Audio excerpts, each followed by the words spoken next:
You went on to abuse the corpses of these 3 victims. You stripped them from the waist down. You folded them in half. Accordingly, the sentence of death is imposed upon the defendant on counts 1, 4, and 7.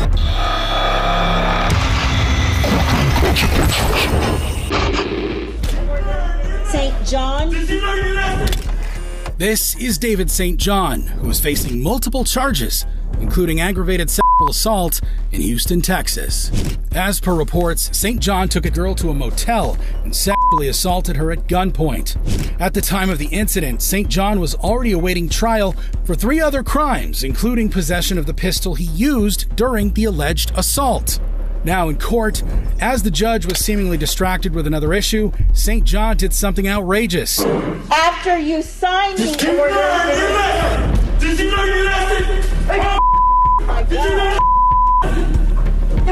Okay, hit the panic button. He kept repeating, "Did you learn your lesson?" before punching a man in the face. Fortunately, St. John was quickly subdued by an officer. As he was being cuffed, St. John continued to offer advice. Sit down, man. Sit down. I'm learning your lesson. Hey! I'm fine. What was that? No, you need to learn your lesson so you don't end up like me. You suck. No, attitude. Get up. You learn. It was unclear why St. John attacked the man, but before leaving the courtroom, he had one final word of wisdom. I did that for your good, son. Don't end up like me. Fortunately for St. John, the man did not press any charges. However, St. John pled guilty to his original charges and was sentenced to 2 25-year sentences. While David St. John's crazy courtroom behavior certainly shocked everyone, what happens when a convict spits at his lawyer? Like in the case of 19-year-old Keontae Hunter, who's accused of murder in Louisville, Kentucky. In 2012, Hunter allegedly broke into the home of 21-year-old Jesse Williams and shot him and his girlfriend while they were asleep. Williams died on the spot, while his girlfriend survived. Hunter was arrested and charged with murder, attempted murder, and tampering with physical evidence. At his pre-trial hearing, the defense attempted to suppress a statement Hunter gave to police after the shooting. Keontae, who was a juvenile at the time, the case law does support, and just our own common sense knows that juveniles have a lowered understanding, a lower intelligence when it comes to legal rights and things of that nature. I would argue that given his situation as a juvenile, that the Commonwealth has not met their burden showing that that was an intelligent and voluntary waiver. But Hunter had other ideas. Go ahead. That's right. Mr. Hunter, hold on. First, he disagreed with his public defender.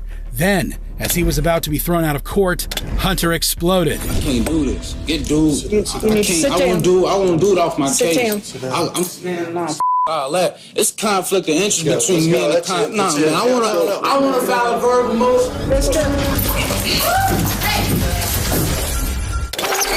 In a fit of rage, Hunter spat on his own lawyer and swung his handcuffed arms at him before being taken down by deputies. But the defiant defendant was not done. What's up? I'm calling my next court date, dog. Spit in your face. I'm gonna break your teeth. Eventually, a new public defender was assigned, but Hunter was ultimately convicted of all charges and sentenced to 25 years in prison. While Keontae Hunter proved to be a biological hazard in the courtroom, what happens when a victim's father attacks a convict? I am struck by the sheer inhumanity of what one human being can do to not one, but 3 human beings.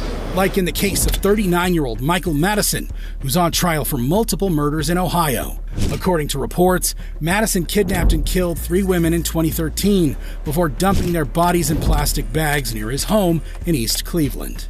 Police also found decomposed human remains at his apartment. He had a TV and a bed in the dining room. His front door is boarded up, and investigators tell me when they went inside, they discovered a grisly scene. You can see an unmade bed, boxes. There was evidence of decomposition fluid in several parts of the apartment building. There were maggots that were attached to the decomposition fluid. Madison was arrested and charged with 3 counts of aggravated murder. If convicted, he could be facing the death penalty. Michael, you got anything to say? Got anything to say to Anthony Sowell? We hear that you're a fan of his. At his trial, the defense claimed the murders were spontaneous and in the heat of the moment. What we have, ladies and gentlemen, is an equal plausible explanation that each one of these individuals was killed with a sudden eruption of violence. He made no effort to bury these bodies and really conceal them, despite the fact that they're in fairly obvious areas. However, the prosecution argued that Madison's actions were calculative and premeditated. He killed them in the same way, at the same place, and in a short time frame. Then he disposed of their bodies. To avoid detection from his crimes, he tied two of the victims up with duct tape, placing their legs on each side of their head and bending the body in half. Eventually, Madison was found guilty of all charges, as the victims' family members cried tears of joy. During sentencing, Van Terry, the victim's father, addressed his daughter's killer. Right now, I guess we're supposed to, in our hearts, forgive this crime. Who's touched our families, taken my child. He looked straight at Madison as the defendant grinned at him off camera. This is when Terry exploded.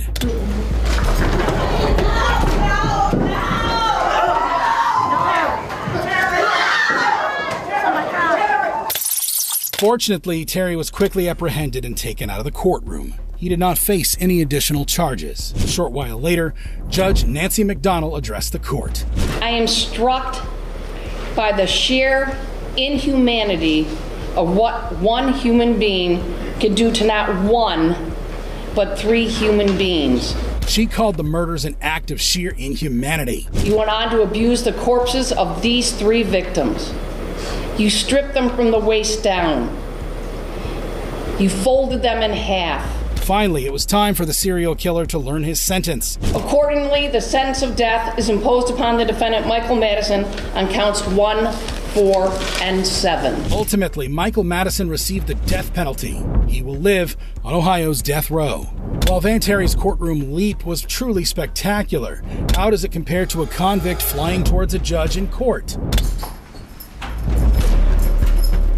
Like in the case of Deobra Redden, who's facing charges of attempted battery in Nevada. On April 18, 2023, 30-year-old Redden was arrested after he allegedly attacked his brother-in-law with a baseball bat. Redden pleaded guilty and faced a possible sentence of 1 to 4 years in prison.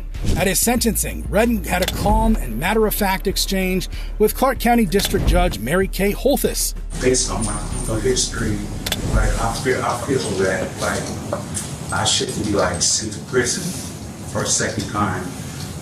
Have you looked at your criminal history? I looked at it.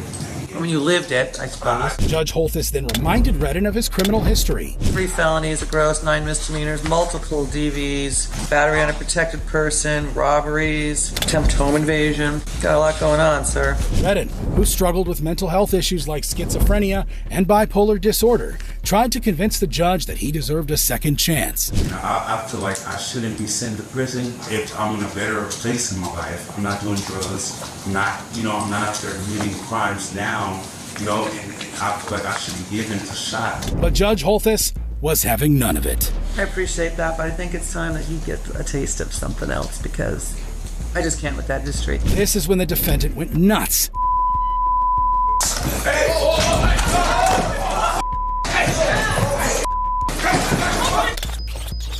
Redden launched over the courtroom bench and headed straight for Judge Holthus. Eventually, deputies were able to restrain him. There was sheer chaos in the courtroom as alarms went off and people started calling for help.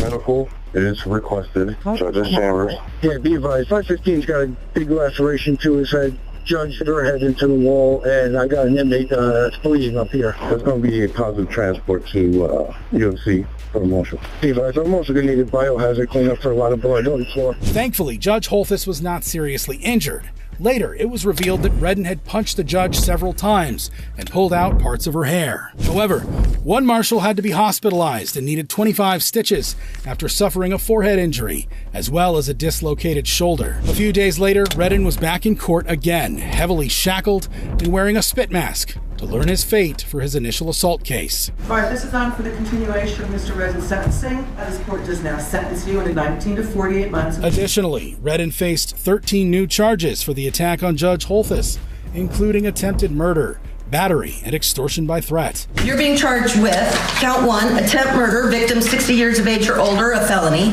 Count 2, battery on a protected person resulting in substantial bodily harm, victim 60 years of age or older. If convicted, he could spend decades behind bars. While Deobra Redden took out his anger on an unlucky judge, what happens when a defendant threatens the judge? I think we need to... This, we go to the bond court in Louisville, Kentucky. 36-year-old Michael Ray is appearing on charges of terroristic threatening and second-degree assault. Prosecutors requested a $25,000 bail based on the crime and Ray's criminal history. County's requesting $25,000 full cash behind all charges. Looks like the Allen. You think that's funny? I think that's hilarious. Your Honor, I think... All right, so bond is $50,000. No bail credit. Not impressed by Ray's sassy attitude, the judge doubled his bond. He's lucky I didn't hold him in contempt. Thinks these are funny charges. But Ray was not done. I'll bring him in. I'm holding him in contempt. Ray not only cussed the judge out, but also flipped her off camera. 30 days to serve on contempt for flipping me off twice. Things only got worse. Sir, I'm holding you in contempt for what you did. I don't really give a what you're holding me in. And so... You're just making it worse, man. You shut up, man. You are all right, you can take him back. 100 days to serve. 100 days to serve? For what? Because of 2 EPOs and a criminal mission case? And if you thought a 100-day jail sentence would stop Ray, you're mistaken. I think we need to... Yeah. Can we bring him back? He's got to be charged.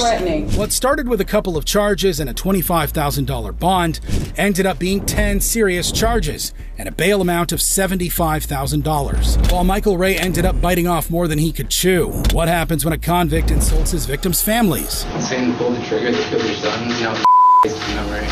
Like in the case of TJ Lane, who's on trial for multiple murders in Ohio. Lane was 17 when he opened fire at his Chardon High School on February 27, 2012, gravely injuring several students. Authorities were flooded with panic-stricken 911 calls. 911, where's your emergency? We just had a shooting at our school. We need to get out of here. Oh my God. Okay, do you have any idea where the shooter is? He started in the cafeteria. He started in the cafeteria? Yeah, and he ran out. Who was the shooter? His name is Thomas Lane. After Lane opened fire in the cafeteria, the school's assistant football coach, Frank Hall, chased him outside the premises. That's where the police found Lane when they arrived and arrested him. Tragically, 16-year-old Daniel Parmator died at the scene, while Russell King Jr., 17, and Demetrius Hewlin, 16, later succumbed to their injuries at the hospital. The shooting also left 17-year-old Nick Walczak permanently paralyzed. All of Lane's victims were his classmates. Lane was charged as an adult with 3 counts of murder. His friends said the teenager was often quiet and kept to himself. He was just a person that, wanted to hide himself and keep all of his emotions in. The kind of guy that, would sit by himself and just never bother anybody. Reports also suggested that Lane had a deeply troubled home life. His father had previously served in prison on assault charges, while his mother often stayed away from home. Lane had initially pleaded not guilty on the grounds of insanity, claiming he often heard voices in his head.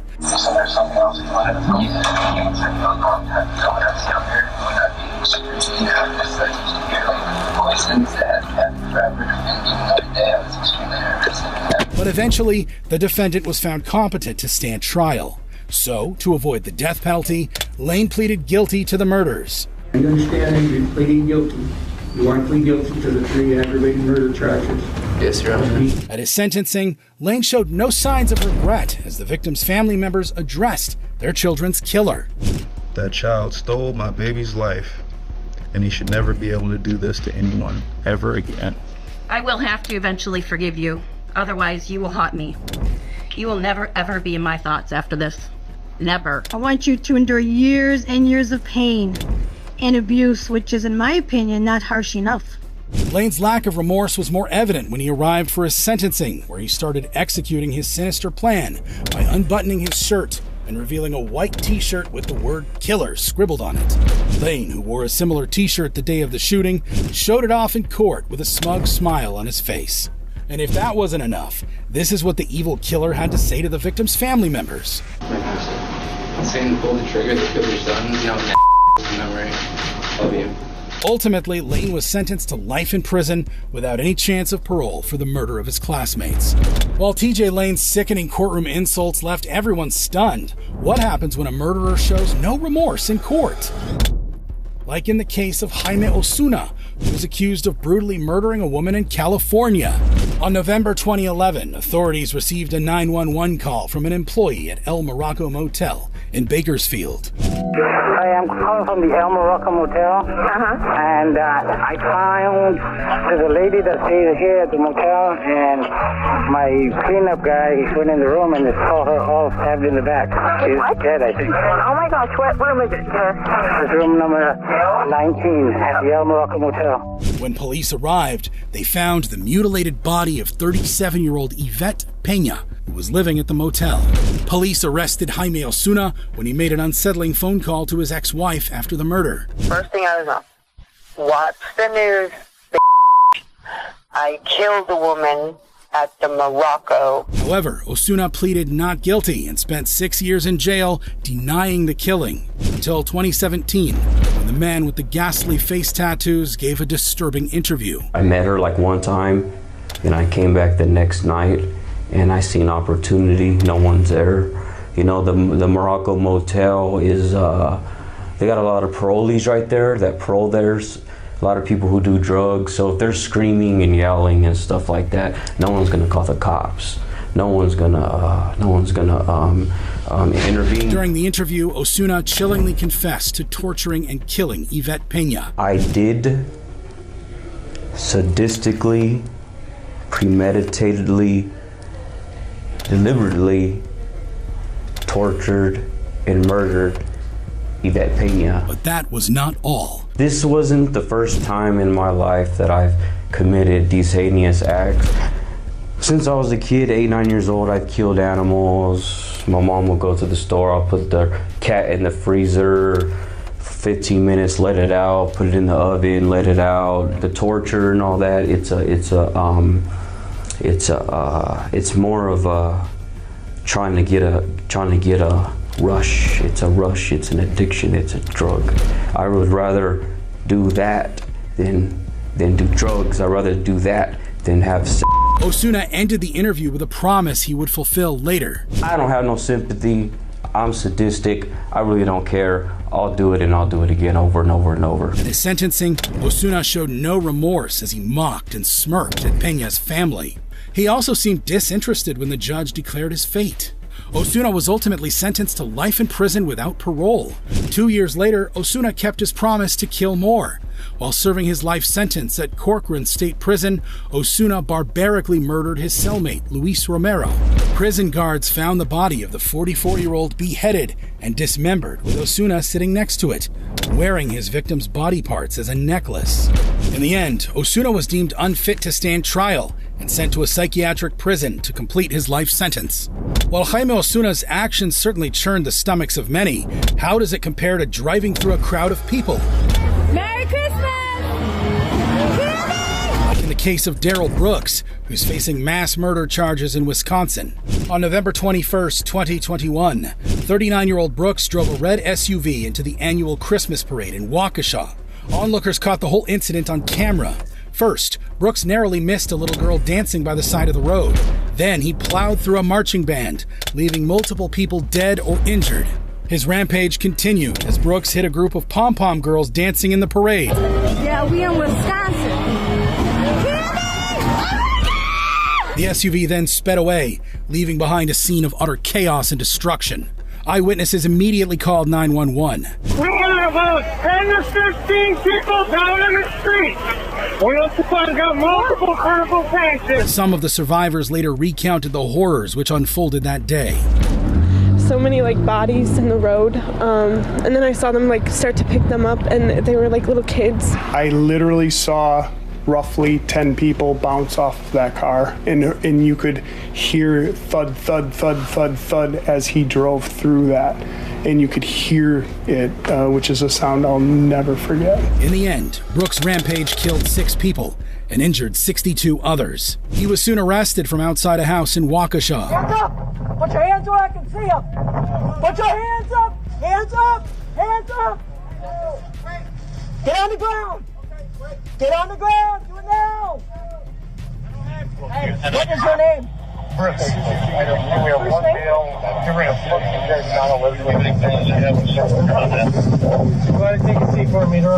Brooks' trial was filled with bizarre incidents. First, he fired his lawyers and represented himself as a sovereign citizen. Do you wish to represent yourself in this case? Yes, I do. Then, frequently disrupted court proceedings. Effectively and with dignity, preside over this case here today. I am well aware that's another interruption. I'm well aware. Stop talking. First, Judge Jennifer Darrow gave him a warning. Brooks, you're advised that continued interruptions will result in you forfeiting your right to be present in this courtroom, where you'll be taken to the courtroom next door to appear by video and audio means to participate. Removed from the courtroom. That's another interruption. Eventually, she had enough and removed Brooks from the courtroom. No, yet again. Just weren't speaking, all right, so Mr. Brooks, you are now going to be removed to the other courtroom. I don't consent to that. I have had a dozen or more interruptions. Throughout the trial, Brooks' outbursts continued. And that's furthermore to that. I'm not, because that's a lie. Let him finish. At the end of the day, let him finish. If we gonna open the door on that, Brooks. no, since he want to make a record and not be accurate, so let's be accurate all on the record. Since you think you know so much. Once so again, we can Mr. open Brooks the door on. is being We can loud, open the door on how old she disrespectful, told me she was when interrupting. We can ask that question He is too. Then over the top, ask animated that? Do you right know now. that? Mr. Brooks, I'm ordering you to sit down and to let the state finish. No, I'm not going to sit here and let somebody be inaccurate on the record and lie on the record. Right. Under Illinois versus Allen, I've warned him repeatedly. He's being removed from the courtroom. Eventually, Brooks was convicted by the jury. At his sentencing, the mother of the 8-year-old boy killed in this tragic incident addressed her son's killer. You're a child killer. A woman killer. I cannot wait until somebody inflicts that harm on you. Judge Darrow said the community would be safer with Brooks locked up in jail. Frankly, Mr. Brooks, no one is safe from you. This community can only be safe if you are behind bars for the rest of your life. This court is imposing a life sentence without the possibility or eligibility for extended supervision consecutive to one another. Ultimately, Brooks was served 6 consecutive life sentences without the possibility of parole, plus an additional 762 and a half years behind bars. While Darrell Brooks' trial was filled with crazy moments, how does it compare to spitting on a judge? Like in the case of 30-year-old Bass Webb, who was in court on attempted murder charges. CCTV footage outside of a Kentucky jail showed Webb, a former inmate who spent 3 months there, intentionally hitting 2 prison workers with his car. While one guy managed to dodge it, the other was not so lucky. Webb was arrested and produced in court before Judge Vanessa Dixon.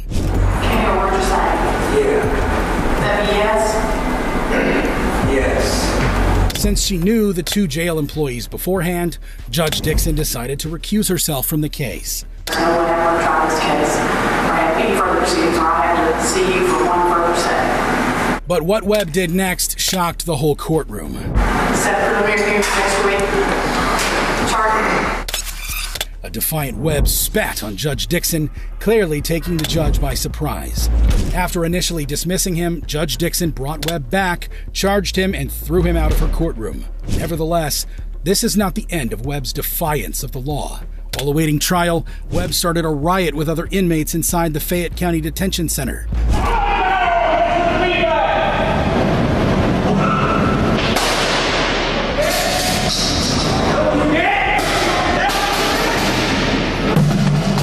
Webb was shot with beanbag bullets and even hit in the neck with a pepper ball. In retaliation, Webb swung a metal telephone box at a corrections officer. He was charged again for his actions and sentenced to 15 years in prison. I will accept the jury's recommendation of 5 years on count 1, enhanced to 15 years pursuant to the persistent felony offender of first degree. Additionally, Webb was convicted of attempting to murder the 2 jail employees. He got an additional 37 years, facing a total of 52 years of jail time.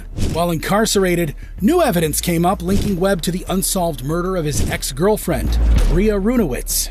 To escape the death penalty, Webb pleaded guilty and got an additional 50 years in prison. Now, if that wasn't enough, 5 years later, another cold case came to haunt Webb. This time, he was charged with the murder of another ex-girlfriend, Sabrina Vaughn. Webb was back in court, this time with a sinister tattoo on his head. It had a murder hit list of all the people he intended to kill, including all judges, all prosecutors, all cops, the media, 3 rats that had been crossed out, and many more. Despite his threatening tattoos, Webb was convicted on all charges. You have found the defendant guilty of the offense of intentional murder. He was ultimately sentenced to life in prison, with the possibility of parole after 25 years. While Bass Webb's audacious courtroom actions shocked everyone, what happens when a defendant starts to sing in court? Like in the case of Titus Colbert, who was facing trial after being involved in a shootout with police. In 2015, 33-year-old Colbert, an alleged gang member, broke into his ex-girlfriend's apartment in San Diego, California. When she called the police, Colbert, who was armed with an arsenal of weapons, opened fire. The standoff lasted over 5 hours, forcing police to close down the roadway and temporarily suspend operations at a nearby airport. Thankfully, nobody was injured, and Colbert was arrested without resistance and charged with attempted murder and possession of a firearm. However, Colbert was disruptive at his arraignment and also appeared to flash gang signs at the judge. I will not be subject to criminal abuse. You have a right to an attorney. I will not be subject to criminal abuse. He also gave a history lesson on the day the Illuminati was formed, a secret society that believes in special powers. May 1st, 1776. May 1st, 1776. May 1st, 1776. May 1st, 1776. I stand for New World Order. Colbert was eventually removed from the courtroom. When he returned the following week, Colbert kept singing and chanting to himself, which didn't seem to impress the judge. Mr. Colbert, you get one shot at listening to me to keep your mouth shut, or you're out of here. Do you understand? Colbert did not have a care in the world. The trial on his behalf is present in custody. All right. We are the Illuminati! During a jailhouse interview, Colbert claimed to be from an ancient secret society with supernatural powers. I'm an illuminated one. I'm an individual that runs with individuals like Benjamin Franklin. He comes in and out of my spirit. I can travel in and out of time zones, and I am a special human being, and I'm protected. Colbert was sent for a psychiatric evaluation and later deemed fit to stand trial. Ultimately, the singing gangster pleaded guilty and was sentenced to 20 years behind bars. While Titus Colbert couldn't impress the judges with his vocal skills, how does it compare to getting tased in the courtroom? Like in the case of Percy Phillips, who's facing charges for retaliating against a witness. According to reports, Phillips acted out against a witness inside a courtroom in a previous trial. Now a hearing was underway to determine whether the 45-year-old was competent to stand trial. It would be our position that Mr. Phillips is presently incompetent to stand trial. His lawyer argued he was unable to mount a defense since Phillips refused to talk to him. If we end up in trial, there is no way I can competently even frame a defense. I have asked Mr. Phillips, what do you want me to say or do at your trial? And he won't tell me. He literally, for years, has not said a word. He even predicted what was to follow later in the courtroom. Mr. Phillips has shared that he doesn't know exactly what he'll do in certain situations in the courtroom. He thinks he just may explode. Then, while the prosecutor was making his argument, something unexpected happened. He threatened the police officer who testified against him. Bang you, goddamn black. You up, man? Who got first thing? I ain't.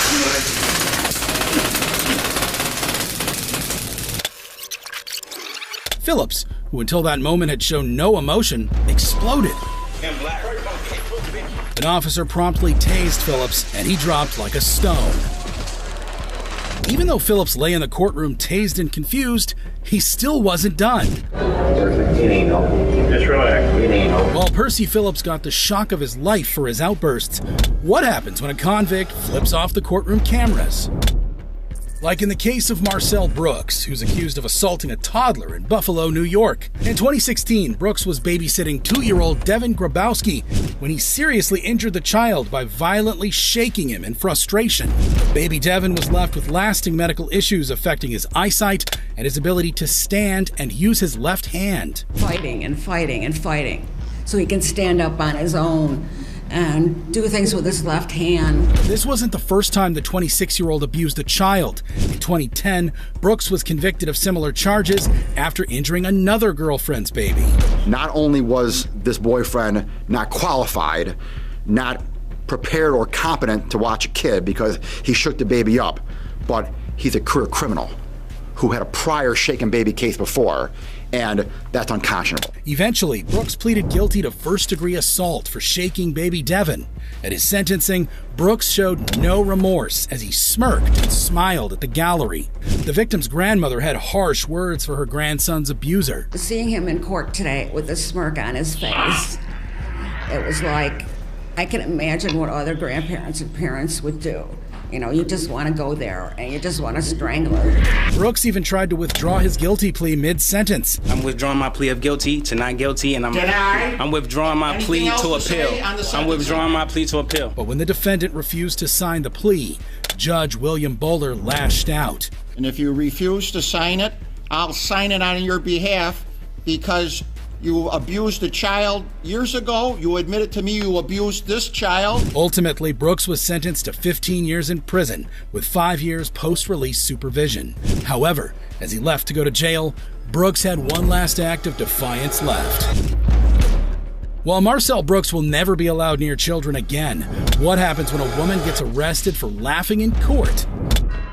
Like in the case of Amanda Cosal, who's accused of causing a deadly crash in Detroit, Michigan. In June 2016, Amanda had a fatal head-on collision with 31-year-old Jerome Zerker and his fiancée Brittany Johnson while driving under the influence. Tragically, the crash took the life of the father of 5, while Brittany was severely injured. Amanda was arrested and charged. The 25-year-old later pleaded guilty to operating under the influence, causing death. During Amanda's sentencing, Jerome's sister, Doreen, read a powerful victim impact statement written by his children. Amanda, look what you did to my life. You ruined everything I had, like my dad's life. While Amanda seemed to be moved by Doreen's words, a couple in the court found it amusing, enraging Judge Kiana Lillard. Whoever can sit here at a tragic moment like this and laugh and smile when somebody has lost a family member, I mean, the entire time that Mr. Zerker's sister was speaking, that clown, and that's what I'm going to call him, a clown, was sitting there smiling and laughing. Judge Lillard threw the man out of the courtroom, but the woman was not so lucky. Take her. She's going in the back. She's going in the back. It was Amanda's mother, Donna Cosal, who was sent to 90 days in prison for direct criminal contempt. And you, ma'am, are going to the Wayne County Jail for 93 days for direct criminal contempt. Anybody else want to go? Try it. Judge Lillard then had some stern words for the Cosal family. Anybody else want to go? You can go too. This is a court of law, and these are very serious matters, and I understand you all are upset because your loved one is going to prison, but guess what? She's going to prison for the choices that she made. These people are here grieving, saddened, because a senseless act took away their loved one, and you all are sitting around here like it's a joke. After order was restored, Amanda was sentenced to 3 to 15 years in prison. So it'll be the sentence of this court that you will serve 3 to 15 years in the Michigan Department of Corrections. The following morning, Donna appeared before Judge Lillard. She seemed a changed woman after just one night in jail. She apologizes to the court and asks that you discharge the contempt of hearing charge. All right, Ms. Kosel, is there something you'd like to say? Yes, I deeply apologize for what I did. I was under a lot of stress. I'm going do some doctor's appointments today for my heart. It's just everything overwhelmed, and I deeply apologize for what I did in your court. I just needed to get out. It's been very hard for me this year, and I know for the other family, and I'm so sorry for what I did, and I know it was wrong, and I apologize.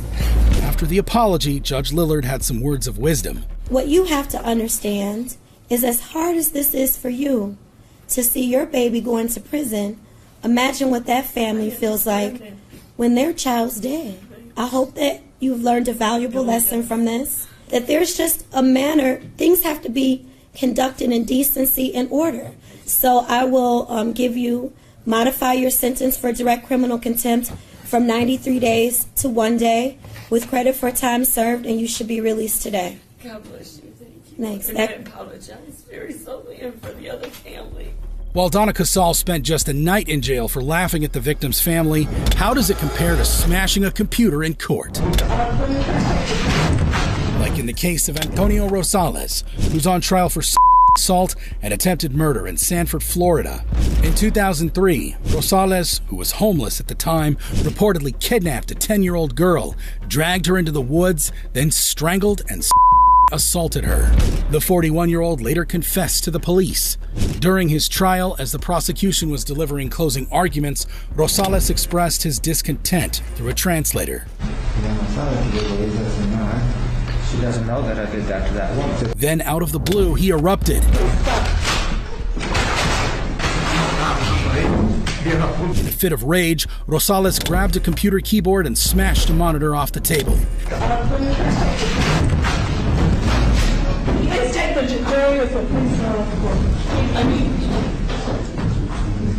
He then knocked over a table as two officers tackled him to the ground and attempted to restrain him. Rosales refused to surrender and tried to wriggle through. As officers struggled to subdue the defendant, the judge called for additional help. Finally, backup arrived.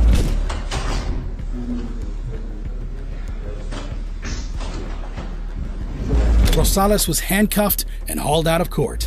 The next day, Rosales was convicted and sentenced to 3 consecutive life terms. While Antonio Rosales' courtroom fight couldn't prevent a prison sentence, what happens when a defendant gives the prosecutor a piece of his mind? Look at me. It's like eating. You ain't gotta scream at me. Oh my God. You raise your voice to me, I raise my voice to you. You just in a row. Like in the case of Michael Gaines, who was in court for assaulting a police officer in Wichita, Kansas. All the evidence shows that you deliberately. Yeah, okay. Yeah. I know. The words were that you deliberately were hawking up. Bullshit. Police said Gaines, who was HIV positive, allegedly spat on an officer during a prison fight. Now in court facing charges of battery of a law enforcement officer, things went off to a rocky start. We do respect authority. You're not respecting my authority. You're not respecting me, okay? Well, respect goes both ways. You're just a woman with a robe on. You a woman. Do you really think it's appropriate to cuss here in court? Do you think it's appropriate to sentence me under this racial program you got going here you call justice? Justice. Yeah, okay, justice. Gaines claimed he was being framed. And you're gonna believe those lies. That's what I'm talking about. I didn't hawk up no saliva. You gonna believe a lie because they wearing uniform. The judge tried to take control, but Gaines was just getting started. Look at me. It's like eating. You ain't gotta scream at me. You gonna raise your voice at me? Oh my God. You raise your voice to me, I raise my voice to you. You just in a row. However, he kept the worst for prosecutor Kevin O'Connor, who bore the brunt of his outburst. I appreciate Mr. Gaines making my point for me. You punk. Very well received. Maggot mother. And I don't think I have to take insults from. I know. You. He's a tough guy now. But I think you'll be a after I get sentenced, punk. I think Mr. Gaines has forfeited to me. I'm ready to go. I was ready to go. Finally, the judge had enough and asked deputies to remove Gaines. However, the defendant still had some choice words left. I'm talking. Take out of the courtroom. He's a maggot. You Yeah, you're a tough guy. You's a maggot, punk. You should have died when you was a baby. Yeah. Maggot. Anytime, Mr. Gaines. Shut up, punk. Ultimately, Gaines was sentenced to 13 years in prison for his troubles. While Michael Gaines didn't pull any punches in the courtroom, how does it compare to headlocking an officer in court? Ego. I got kids and responsibilities. Like in the case of Latasha Williams, who's at a Las Vegas court for a mental competency hearing. The 36-year-old was facing child endangerment and kidnapping charges after threatening 2 kids at an apartment complex.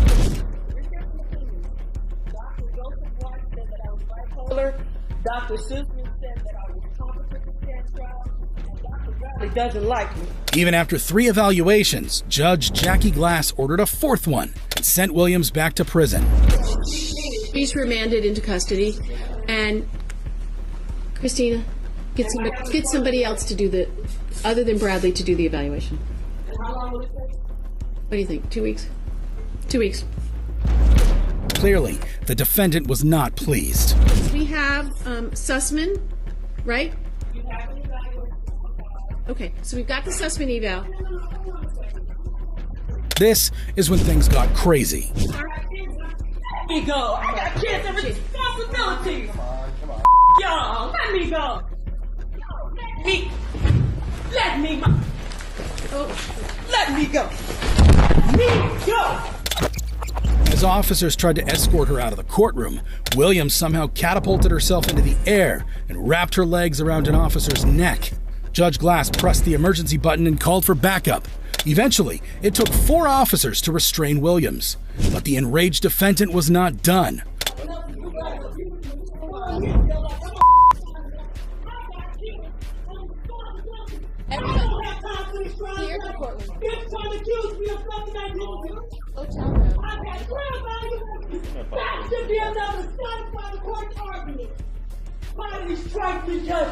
Overpowered and on the ground, Williams continued with her rant.